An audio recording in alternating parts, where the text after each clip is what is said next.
오늘 본회의 직전 공개될 예정입니다. KBS 뉴스 진선민입니다. 지금까지 KBS 뉴스 광장을 1TV와 동시에 들으셨습니다. 지금 시각은 6시 15분입니다. KBS.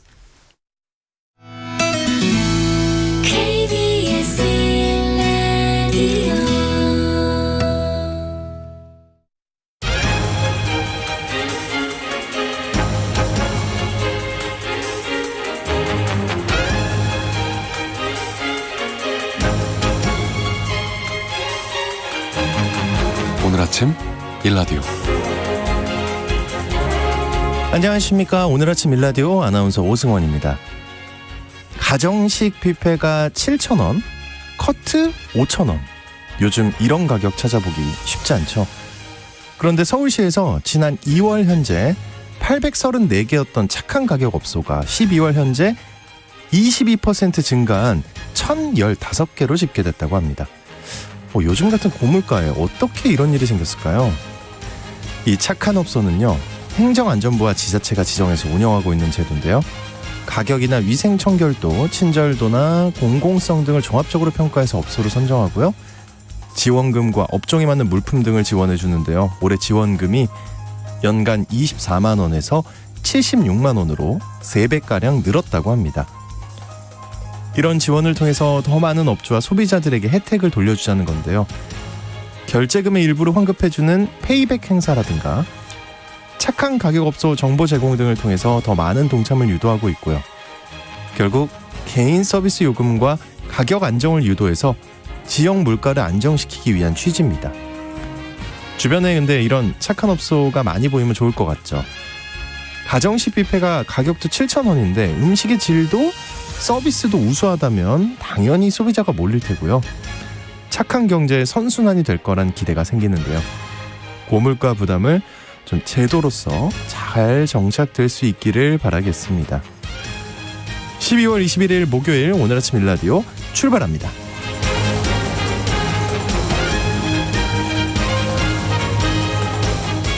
네, 맞아요. 미숙님, 꽁꽁언 아침입니다. 정말 춥습니다, 여러분. 아침에 이제 출근 준비하실 때 따뜻하게 준비하시고요. 네, 오늘 아침 일라디오 이 시간은 물론 KBS 일라디오의 모든 프로그램은 유튜브, KBS 일라디오 공식 채널이나 모바일 콩 어플리케이션을 통해 실시간으로 함께 하실 수 있습니다. KBS 일라디오 채널 구독과 좋아요, 댓글 많이 부탁드립니다. 자, 오늘 농수산 이슈 시간에는 고향사랑 기부제가 시행된 지 1년이 됐는데요. 그 성과와 과제에 대해서 살펴보겠습니다. 어른의 성장법 시간에는요, 잘 쉬는 법에 대해 생각해 보겠습니다. 또 예술로 떠나는 여행 시간에는 최근 경복궁 고궁 담장 훼손 사건이 발생했는데요. 이 담장의 역사와 문화재 복원 여행 속으로 떠나보겠습니다. 방송에 참여하실 분들은 단문 50원, 장문 100원이 드는 유료 문자 샵 9730으로 보내주시기 바랍니다.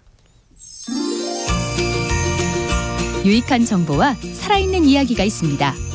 KBS 오늘 아침 일라디오.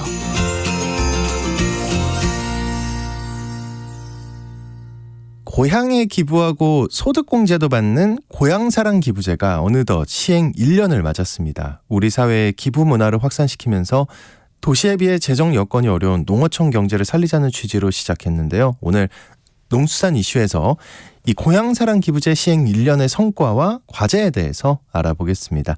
한국농정신문 원재정 기자님 전화 연결되어 있습니다. 안녕하십니까?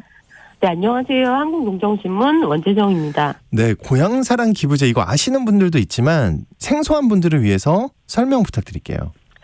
예, 고향사랑 기부제는 올해 1월 1일부터 시작됐는데요.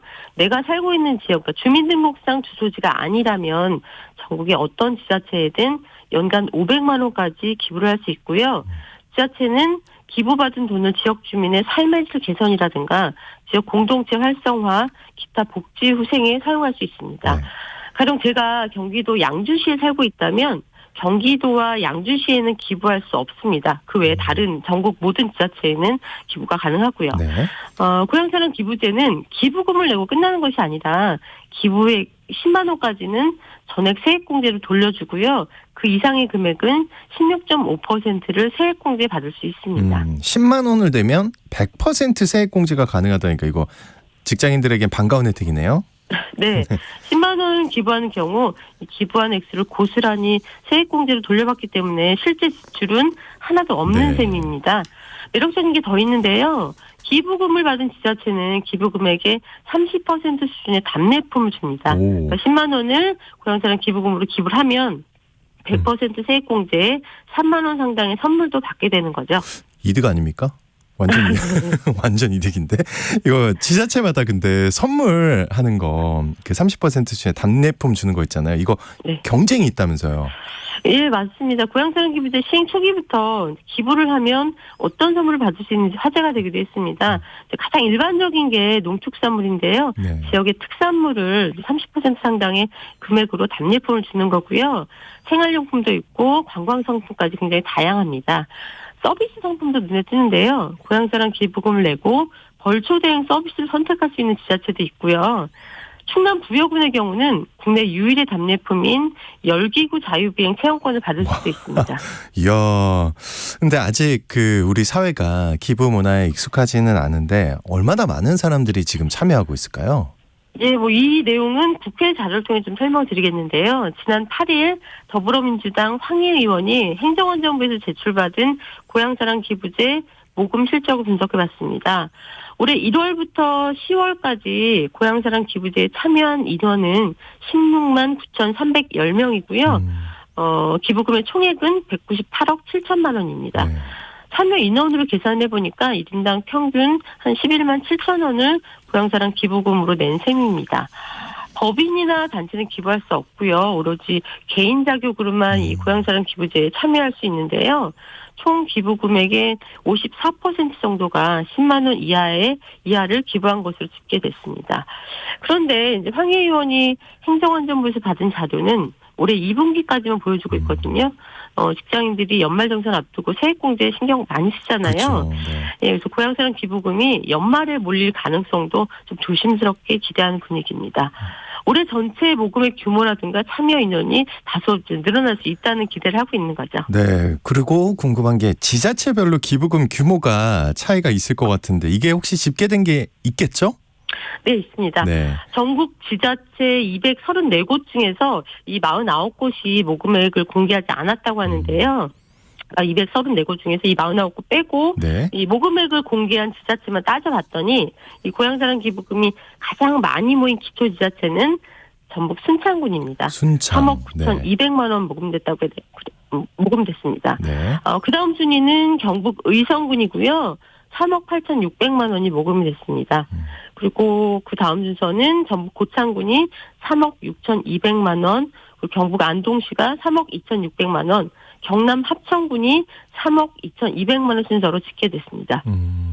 반면에 고향사랑 기부금 모금액이 적은 순서도 좀 따져봤는데요. 네. 서울시 도봉구가 가장 적은 금액 모였습니다. 436만 원이고요.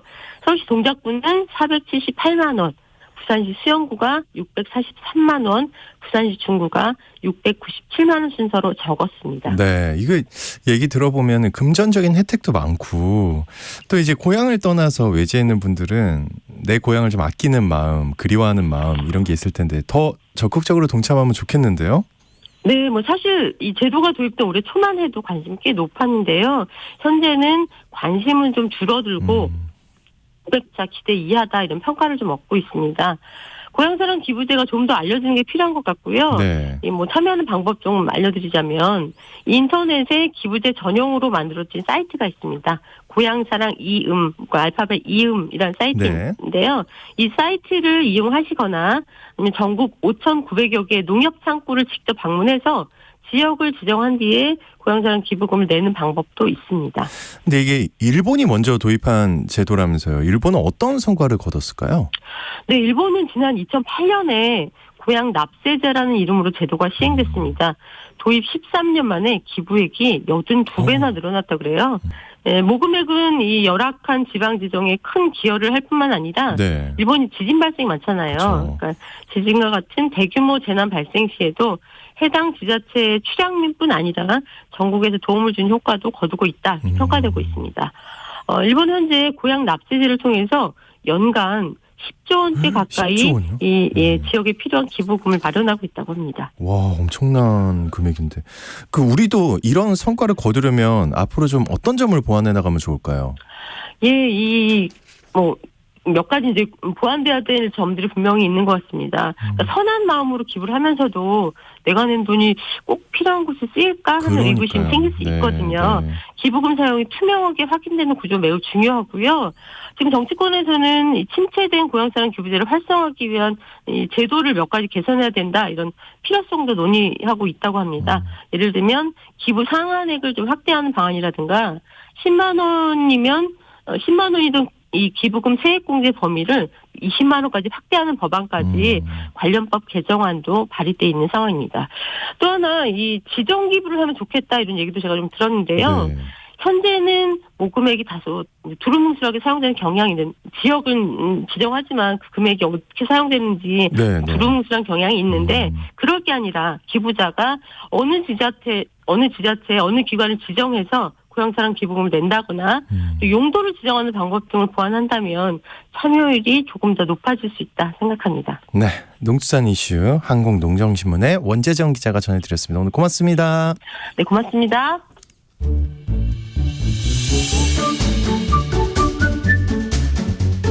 아침을 여는 기분 좋은 습관. KBS 오늘 아침 1라디오.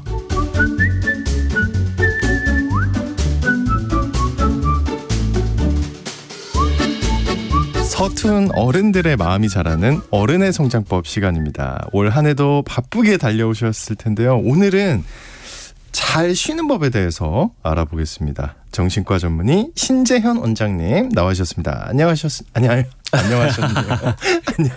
네, 안녕했습니다. 네. 예, 다행입니다. 네. 제 마음을 읽으셨군요. 예.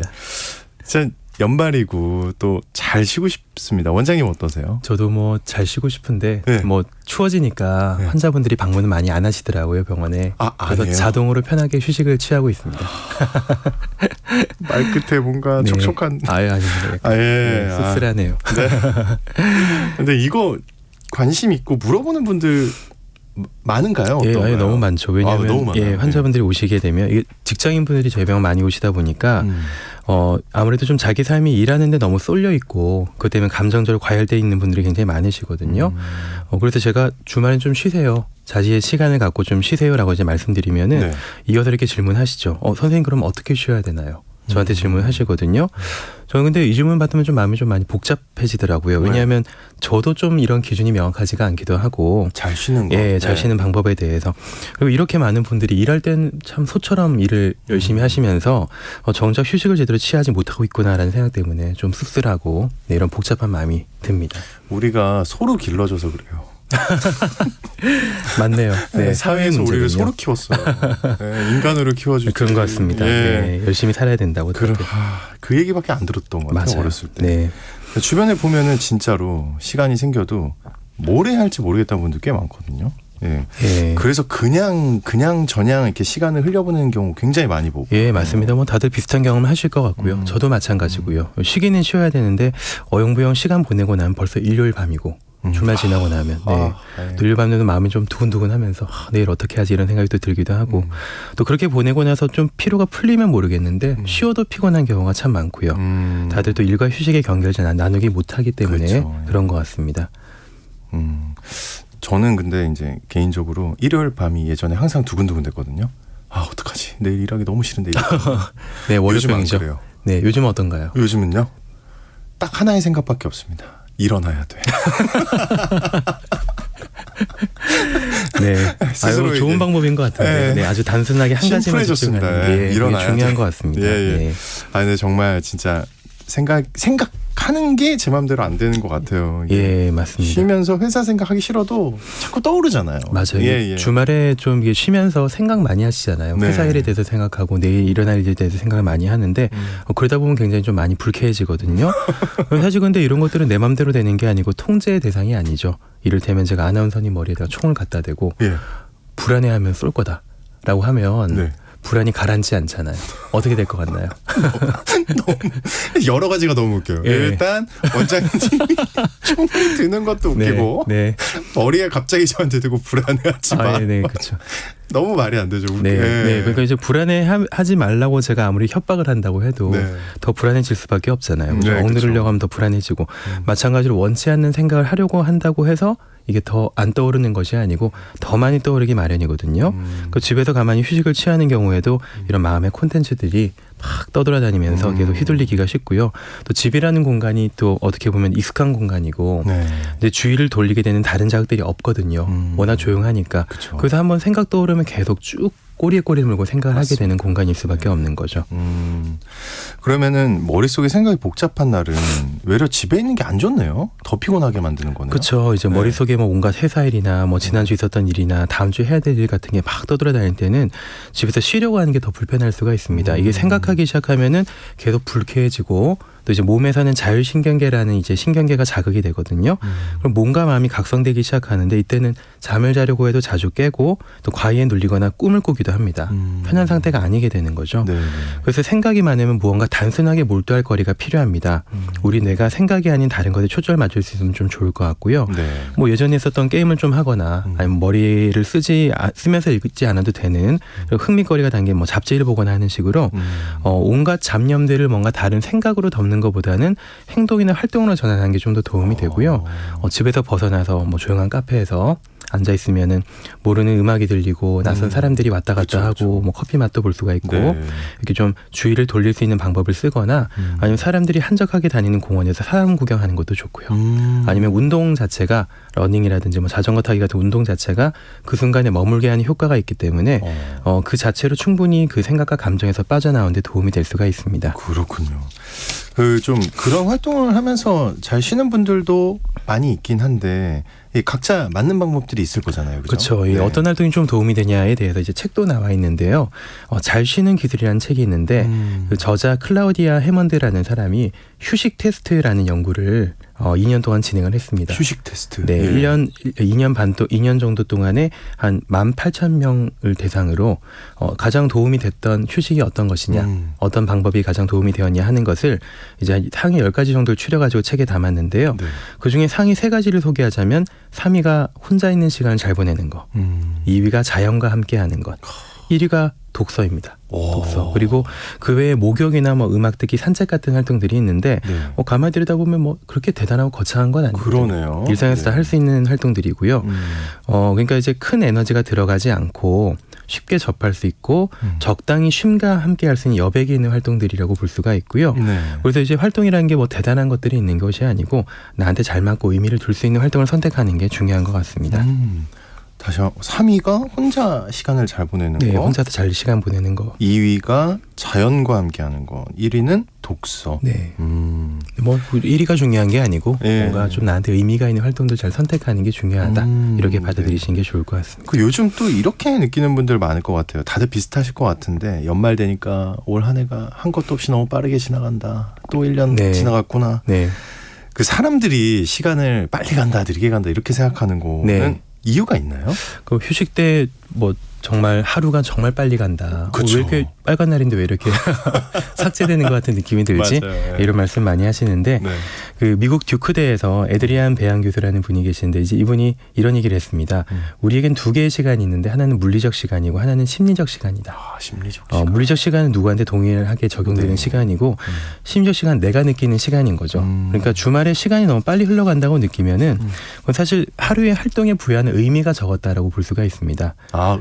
의미가 적었다. 적어서. 네. 부여된 의미가 적었다. 하루 동안의 새로운 경험보다는 너무 익숙한 경험과 그리고 환경 속에서 보냈기 때문이기도 하고요. 예전에 이제 이런 말도 있었는데요. 도르트 번첸과 데이비드 루빈이라는 사람이 노인분들을 대상으로 과거에 남는 기억 중에서 가장 선명하게 남는 기억이 무엇인가? 라는 것을 질문했더니 이제 답이 거의 다 좀 비슷하게 나왔다고 해요. 그 중에서 초기에 몇 가지를 이제 얘기를 들어보면은 자녀의 출생이라든지 결혼, 뭐 초등학교 입학, 대학 시절, 연애 뭐 이런 것도 이제 떠올랐다고 얘기를 하시는데 잘 살펴보면 다 초기에 했던 기억들, 첫 경험들 이제 이런 것들이 좀 선명하게 기억에 남았다고 합니다. 그러니까 새로운 경험이라고 하는 것 것들은 좀 더 생생하게 경험되어진다는 말이고요. 그래서 우리가 시간이 빠르게 흘러간다는 말은 바꿔서 말하면은 기억에 남는 그런 생생한 새로운 순간들이 없었다라고 볼 수가 있을 것 듣다 같습니다. 보니까 슬프죠.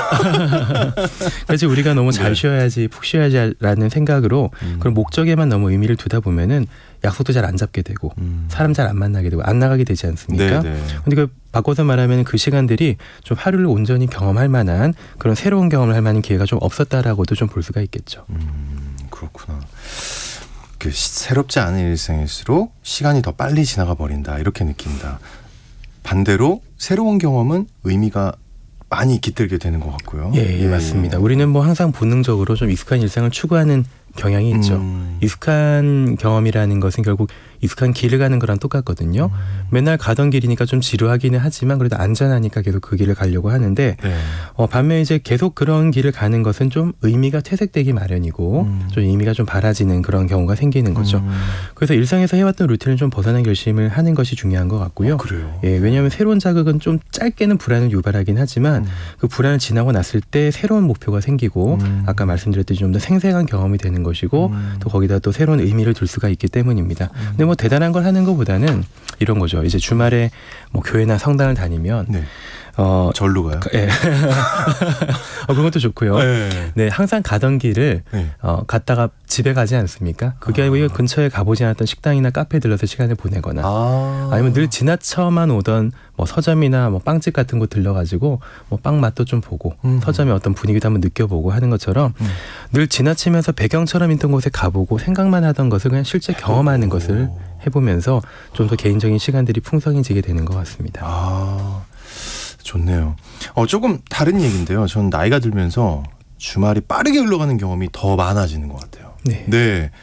나이가 드는 것과 시간에 대한 경험이 관련이 있나요? 네, 실제로 관련이 있습니다. 있어요. 네, 거기에 대해서 이제 연구를 또 한 적이 있는데 그 심리학자인 피터 맹건이라는 사람이 재미있는 실험을 한 적이 있거든요. 20대 초반의 대상자 25명 정도와 20대 초반. 예, 그리고 60에서 80세 정도 사이에 계시는 분들 한 15명 정도 대상으로 네. 3분 지나면 버튼을 눌러라. 예. 라고 이제 얘기했거든요. 나이가 젊은 분들은 버튼 누른 시점이 평균값이 3분 3초. 거의 이제 근사하게 네. 눌렀는데요. 노인층 대상자분들이 했을 때는 3분 40초. 로 좀 이제 늦게 눌렀거든요. 네. 그러니까 노인들은 본인이 생각했던 것보다 시간이 좀 더 빠르게 흘러갔던 그런 경험을 했던 거죠. 그러니까 연구에 따르면 나이가 들수록 뇌에서의 도파민 분비가 점점 줄어들게 된다고 합니다. 그러면서 기억의 강도가 약해지고 흐릿해진다고 하는데요. 도파민이 보통 20대가 최고치로 가장 많이 나오고요. 그 뒤로 10년 지나면 5에서 10%씩 조금씩 줄어들고 있게 된다고 합니다. 네. 그래서 이 도파민이라고 하는 것이 기억과 좀 관련이 있기 때문에 그런 문제가 생긴다고 하고요. 또 나이가 들면서 새로운 일을 마주하는 기회가 많아지기보다는 하던 일을 반복하는 경우가 더 많아지게 되니까요. 일상에 의미가 없는 순간이 늘어나게 되고 그래서 우리가 좀 더 시간이 빨리 간다고 느끼게 된다고 합니다. 그렇군요. 잘 쉬려면 하루에 의미 있는 뭔가 있다면 도움이 되겠네요. 예, 그렇죠. 그러니까 주말이나 여가 시간을 바쁘게 보내더라도 만약에 그 시간이 의미 있고 뜻깊은 시간이었다면 내가 느끼기에 그날 밤에 오늘 잘 보냈다라고 느끼게 되는 것 같습니다. 그래서 쉰다는 것을 좁게 보면 그냥 누워 있고 잠을 자는 것으로 볼 수가 있지만은 네. 좀 더 넓게 본다면은 쉰다는 것은 결국에는 나에게 의미 있는 그 무엇을 하는 시간을 갖는 것으로 볼 수가 있을 것 같고요. 그래서 쉰다는 것은 좀 더 뭐 다르게 생각해 보면은 나만의 시간을 좀 더 내밀하게 쓰는 시간 방법이다라고 볼 수가 있겠죠. 네. 그래서 자신한테 좀 주어진 하루를 좀 더 의미 있게 써보자. 이제 이런 목적을 가지고 휴식을 취하는 것이 도움이 될 것 같습니다. 근데 이제 저 같은 경우는 아무것도 안 하고 시체처럼 누워 있는 걸 제일 좋아하거든요. 네. 네. 그러면 그거는 좋은 휴식이 아닙니까? 아닙니다. 그것도 충분히 그래요? 좋은 휴식이라 볼 수가 네. 있고요. 네. 그러니까 뭐 완벽주의를 가지신 분이나 업무에 시달리면서 지쳐 있는 분들은 억지로 뭔가를 하려고 하는 것보다는 그 시간이 충전의 시간이 되는 것도 중요하거든요. 다 내려놓고 쉬는 행위에도 자신한테 의미가 있으면 그 쉬는 시간 자체가 나한테 아주 중요한 의미가 있으면은 그 또한 충분히 필요한 행동이라고 볼 수가 있을 것 같습니다. 그러니까 주어진 일 외의 시간에 그냥 휴식이든 아니면 무엇인가에 몰두하는 것이든 간에 네. 그 행위의 중요성을 한번 우리가 돌아볼 필요가 있거든요. 이 내가 지금 현재 하는 행위가 나한테 중요한 가치가 있고 또 나한테 주어진 시간에 그 중요한 가치를 따르는 행동을 할 수 있으면은 그 행동에 대한 동기부여가 될 수가 있고요. 좀 넓게 보면은 삶의 만족감이라고 하는 게 내가 원하는 삶의 큰 방향이 있고 내가 현재 하는 행위가 그 방향과 같은 행동일 때 만족감을 느끼게 되는 거거든요. 네. 휴식 시간도 마찬가지죠. 내가 추구하는 바가 좀 더 자유롭고 편안함이라고 한다면 그냥 뭐 휴식 시간에 네. 뭐 잠을 자고 이렇게 재충전하는 것도 네. 굉장히 중요한 의미가 있을 거라고 생각을 합니다. 그러니까 결국에는 잘 쉬는 방법은 없고, 그렇죠? 딱 정해진 건 없는 거죠. 정해진 건 그쵸? 없는 거죠. 예, 각자대로 하는 거고, 이제 방향은 좀 중요하다. 네, 예. 예, 그렇게 생각할 수가 있을 것 같습니다. 음. 그 뭐 아이러니하게도 좀 완벽하게 쉬겠다, 너 잘 쉴 거다 생각하다 보면 오히려 그 시간들이 불만족스러워질 가능성이 굉장히 높거든요. 그렇죠. 스트레스 예, 받죠. 그 자체로. 맞아요. 예. 오늘 쉬었어야 되는데 제대로 못 쉬었네라는 네. 식으로 또 막 비교하게 되잖아요. SNS 보면서. 그게 문제예요. 네, 맞아요. 그걸 하면 안 SNS에 돼요. 막 네. 사람들이 완벽한 휴식을 취했다고 올리고 하면은 난 좀 초라하게 느껴지거든요. 그러니까요. 막 되게 화려한 호텔에 네, 가서. 맞습니다. 네. 그렇기 때문에 완벽한 휴식을 취하려고 하는 것보다는 내가 좀 개인적으로 나에게 의미 있는 시간을 어떻게 보낼 것인가. 나 개인적으로 좀 만족스러운 휴식을 취하기 위해서 내가 어떻게 좀 할 수 없는 것들이 너무 많다는 것을 인정하는 것도 굉장히 중요한 덕목 중에 하나라고 생각을 합니다. 네. 어른의 성장법, 오늘 잘 쉬는 법에 대해서 잘 한번 생각해봤습니다. 정신과 전문의 신재현 원장님과 함께했습니다. 오늘 고맙습니다. 네, 감사합니다.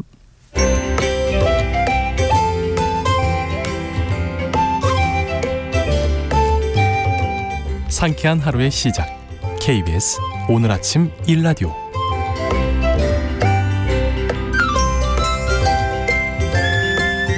조금 전 6시 30분을 기해서요. 제주도 남부 중산간, 제주도 북부 중산간 지역에 대설경보가 발효가 됐습니다. 이 지역과 관련돼 있으신 분들은 더 큰 피해가 없도록 준비에 만전을 기해 주시기 바랍니다. 다시 한번 말씀드릴게요. 제주도 남부 중산간, 북부 중산간 지역에 대설경보가 발효됐다는 거, 이 지역 지나시는 분들 특히 꼭 알아두시기 바랍니다. 자, 전통의 멋과 맛을 느낄 수 있는 예술로 떠나는 여행 시간입니다. 오늘은 최근 발생한 경복궁 담장 훼손 사건의 현장 속 예술 여행 떠나보겠습니다. 모던한의 조인선 대표님 나와주셨습니다. 안녕하십니까? 안녕하세요. 참 속상해요. 별일 다 있죠. 진짜. 제가 아까 뉴스 살짝 지나가는 거 자막만 이제 봤는데 10만 원 준다 그랬대요. 그 낙서를 하면. 세상에 그 10만 원에. 야, 제가 어떤 일이 발생한 건지 잠깐 정리를 해주세요. 네, 일단 네. 지난 토요일이었죠. 네. 12월 16일 오전 1시 50분경에 이제 잡혔지만 신원 미상의 행인이 경복궁 담장 2개소에 스프레이 낙서로 담장을 훼손한 사건이 일어났습니다. 그러니까요. 이게 아무래도 휴일 새벽에 벌어졌던 사건이라 목격자가 적고 용의자 수색에 난항을 겪었지만 그래도 이제 잡았고 또 이제 한국의 모든 궁궐을 관장하고 있는 문화재청에서도 네. 이제 해당 사건을 용의자를 찾기 위해서 이제 종로 경찰서와 긴밀하게 공조한 결과 한 건은 자수, 자수예요? 또 한 건은 10대 남녀의 소행으로 밝혀졌습니다. 2건이 일어난 거죠. 2건이?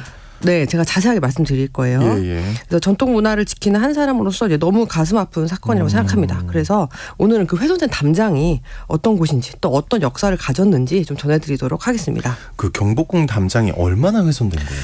우선 이제 크게 2곳이 훼손이 됐는데요. 네. 경복궁 영추문 좌측 그리고 우측 그리고 경복궁 내에 있는 이제 국립고궁박물관 주변 쪽 좌측과 우측 총 4곳이 훼손된 상태입니다. 네.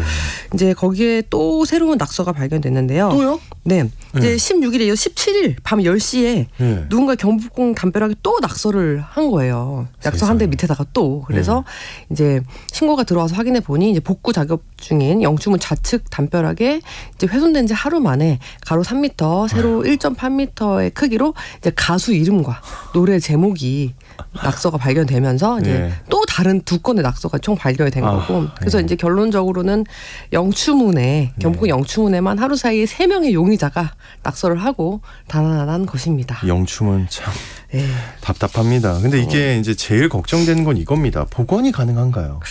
네, 근데 복원을 해야죠. 그래서 네. 이제 이 아무래도 경복궁 담장에 훼손된 스프레이 낙서가 이제 강한 화학 성분으로 이루어졌기 때문에 쉽게 지워지지가 않습니다. 아이고. 그래서 이제 락스나 아세톤 같은 성분으로는 2차 변질이나 손상이 일어나기 때문에 그러니까 지울래다 또 손상이 나는 거예요. 그렇죠. 그래서 예. 일반적인 화학 성분 해처액으로는 또 불가능한 거예요. 아이고. 그래서 이제 보존 전문 약품이 있는데 네. 1차 처리를 한 후에 이제 레이저로 네. 아주 미세하지만 훼손 부위를 깎아내면서 아이고. 복구 작업이 진행되게 되는데요. 근데 또 이게 또 잘못되면 또 3차 손상이 올 수밖에 없기 때문에 현재 복원 전문 인력 20여 명이 영추문 담장 복구 작업에 박차를 가하고 있다고 합니다. 네, 엄청나게 피해를 당한 영추문. 네, 그렇죠. 예, 어떤 곳인가요? 저는 좀 생소한데. 그렇죠. 예. 이제 영추문은 경복궁 서쪽에 위치해 있어요. 서쪽. 그래서 이제 서쪽은 가을을 뜻합니다. 그래서 이 영추란 가을을 맞이하는 문이라는 이름을 가졌습니다. 네. 그래서 이 영추문 좌우로 길게 담장이 이어져 있는데요. 근데 이름이 되게 예쁘네요. 예쁘죠, 영추문. 예, 영추. 예. 가을을 맞이한다. 네. 예. 그래서 경복궁이 아무래도 이제 서울 5대 궁 중에서 가장 규모가 큰 곳이기도 하고 이제 담장의 길이도 우리나라 궁궐 중에 가장 긴 길이를 자랑합니다. 그래서 담장의 높이는 6m이고 담장의 길이는 1.4km에 달할 정도예요. 1.4km. 네, 담장만. 네. 그래서 이 담장 중간중간에 동서남북 4개의 문이 있어서 그 문으로 이제 궁궐의 출입을 관장했습니다. 그래서 이제 경복궁 동쪽 대문을 건춘문이라고 불렀고요. 서쪽 대문은 영추문, 남쪽을 광화문, 그리고 북쪽 대문을 신무문이라고 불렀습니다. 아, 네네. 그래서 경복궁 서쪽 담장을 따라 이제 청와대 쪽으로 올라가다 보면 보이는 큰 문이 바로 영추문입니다. 저 얘기 들으니까 많이 지나갔거든요. 그쵸. 본 것 같아요. 예. 네. 근데 영추문이 예. 이번 훼손 사건뿐만 아니라 예전부터 좀 사연이 많아요. 그래요? 네. 어떤 사연이에요? 그래서 이제 예. 태조, 세종 사이에 건축되었을 거라고 추정되는 영추문이 네. 첫 번째로 임진왜란 전쟁 때 소실이 되었어요. 임진왜란 때. 문 자체가요? 네. 어. 전쟁 때문에 소실된 거죠. 네네. 근데 이제 고종이 집권하던 1865년 음력 11월 4일 이제 경복궁 중건 과정에서 다시 단청을 올리면서 재건이 되었습니다.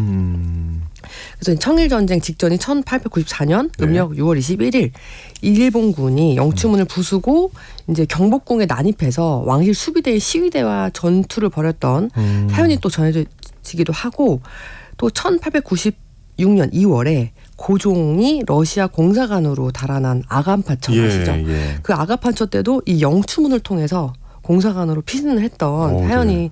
또 전해지는 슬픈 곳입니다. 사연은 다 영추문이랑 연결돼 있네요. 네, 예. 그렇죠. 그리고 이제 또 이제 한일 합병 때 예. 경복궁 전체 4천여 칸이 모두 다 경매로 넘어갔어요. 경복궁 전체가.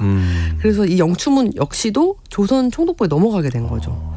근데 그 식민시대인 1923년에 영추문 바로 앞으로 전차 노선이 개통하게 돼요. 예. 근데 운행 3년 만에 1926년 4월 27일 갑자기 영추문이 와르르 붕괴된 거예요. 붕괴돼요. 근데 왜 붕괴가 전차 됐냐면 때문에 그런가? 그렇죠. 예. 이 전차의 진동에 의해서 돌담에 금이 가기 시작하면서 영추문이 무너지게 된 거예요. 그래서 1926년 5월에 영추문은 전면 철거가 됐고 그 자리에 일부러 더 부순 거죠. 더 위험한 사건이 벌어질 수 있으니까. 그래서 이제 작은 출입문이 들어서게 되는데요. 1975년 박정희 정부 때 이 영추문을 다시 복원을 합니다. 사라진 지 49년 만의 일이죠.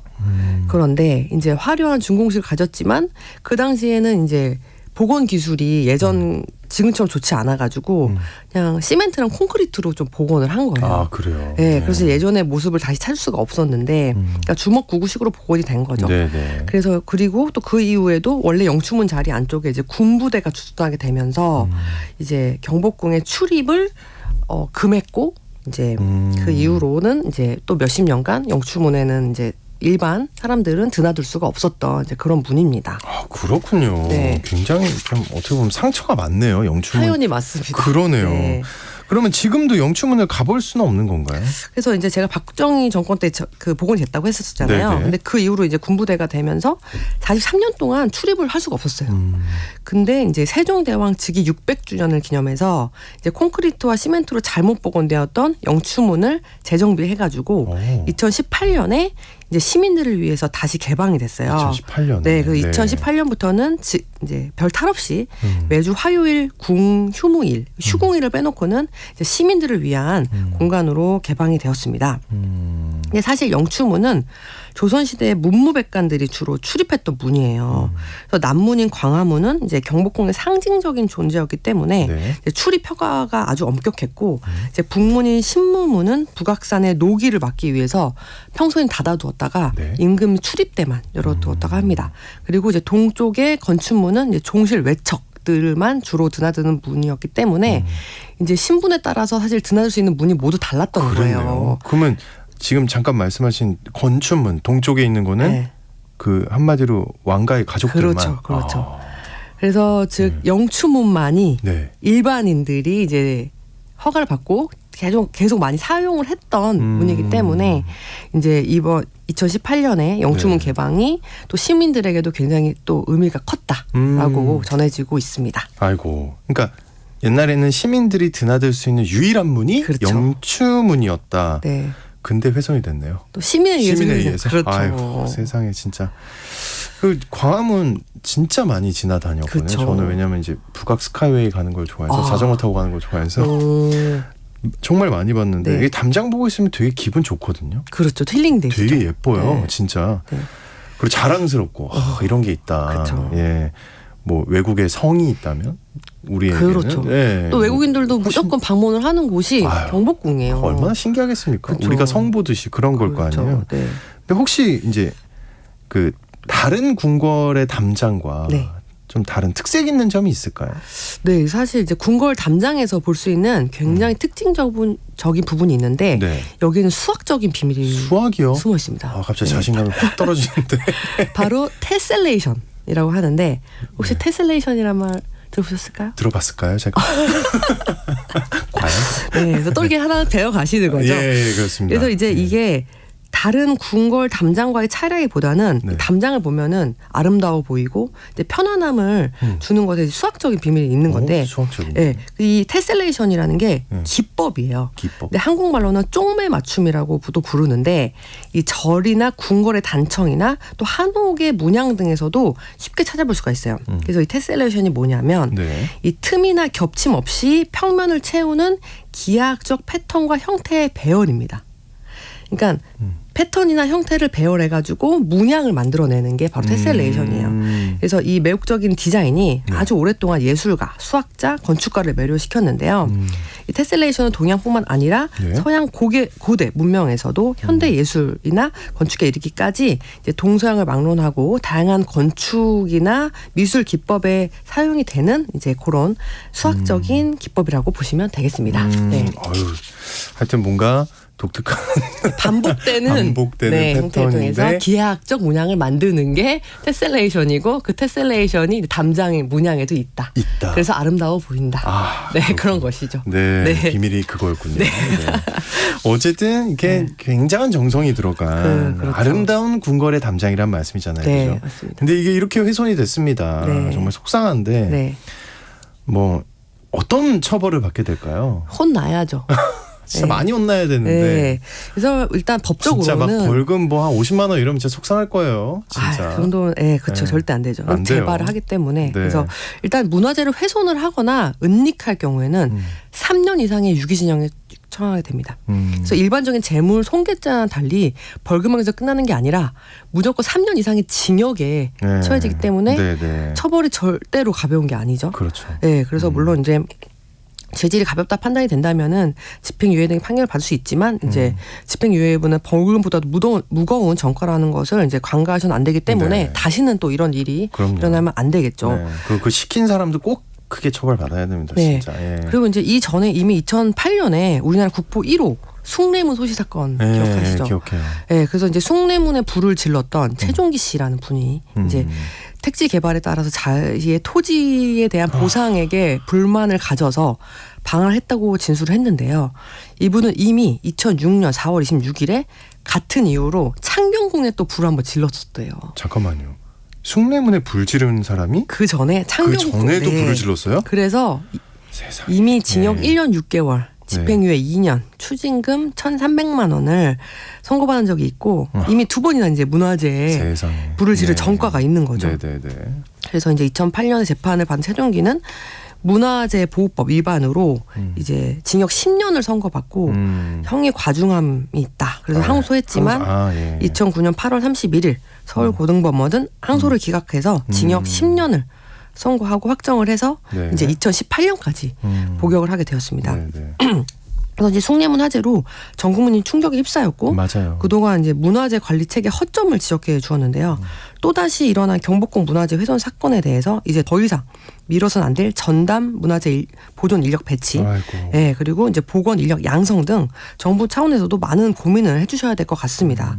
사실 프랑스 같은 경우는 네. 이제 문화재의 나라고 헤리티지의 나라잖아요. 그래서 이미 1887년에 설립된 건축 문화유적 보건 전문 교육기관 에꼴드 샤유라는 학교가 있어요. 1887년에 네. 건축 문화유적 보건 전문 네, 기관을 그렇죠. 와, 그래서 예. 우리나라도 하루빨리 이런 전문 인력 양성 기관 설립을 통해서 소중한 우리 문화유산을 잘 지켜나갔으면 좋겠습니다. 맞습니다. 자, 오늘 예술로 떠나는 여행 훼손된 마음 아프지만 경복궁 영추문 담장 얘기 나눠봤습니다. 지금까지 모던 한해 조인선 대표님과 함께했습니다. 오늘 고맙습니다. 감사합니다. 네, 우리 김미진님이 좀 더 생각하며 살아야겠다. 근데 왜 생각하는 사람만 생각할까요? 생각 없는 사람들이 생각을 해야 되는데 답답합니다. 네. 9555님도 경복궁 낙서 사건 너무 어이없는 사건이었어요. 쉽게 돈 벌려는 마음보다 열심히 일해서 돈의 가치를 느꼈으면 합니다 하고 아주 멋진 의견, 감사한 의견 보내주셨습니다. 모두 감사드립니다. 자, 오늘 추위가 절정에 이른다고 합니다. 네, 단단히 대비하셔야겠습니다. 전 내일 다시 인사드리겠습니다. 좋은 하루 보내세요.